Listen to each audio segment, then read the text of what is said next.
this is Brian. Welcome back to my channel.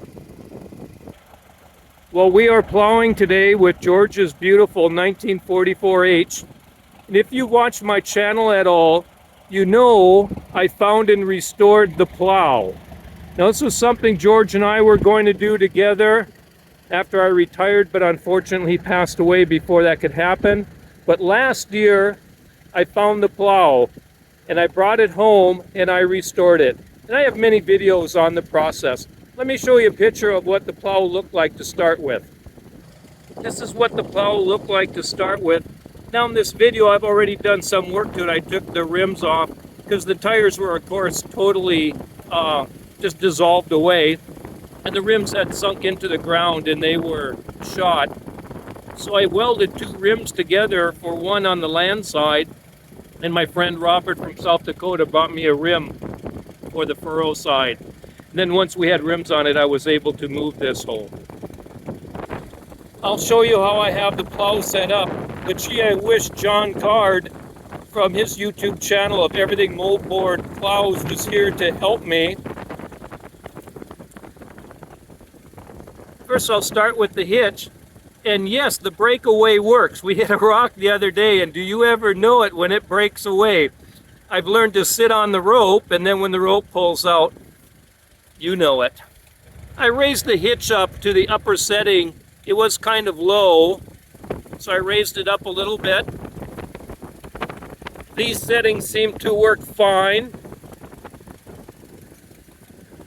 And from my video, this is the rim that I welded together.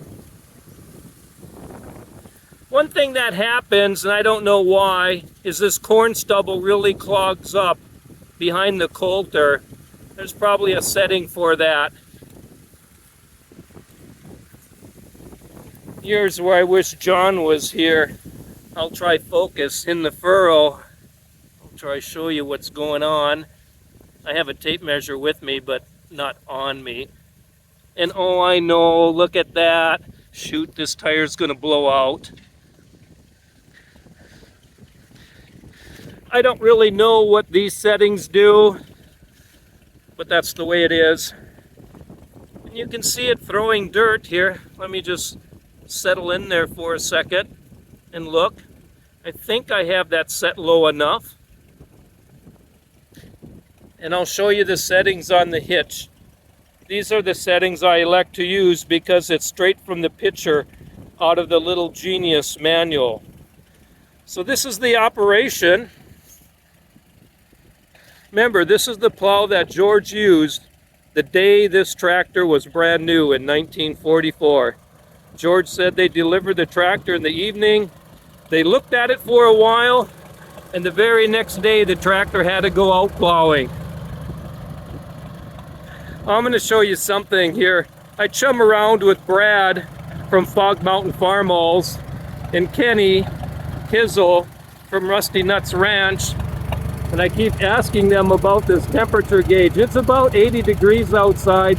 And the tractor is working. And that needle hasn't really moved a lot. So I think it's a bad gauge. I think I'm going to replace the gauge. Certainly the tractor is warmed up by now. But the H sure is in nice shape. And it's going to work for a while here today. So let's hop back on and take off plowing. Well, we'll go back plowing as soon as Adam comes over to help me. They're changing the grain bin behind the corn chopper. And Adam has to come help me hold the camera.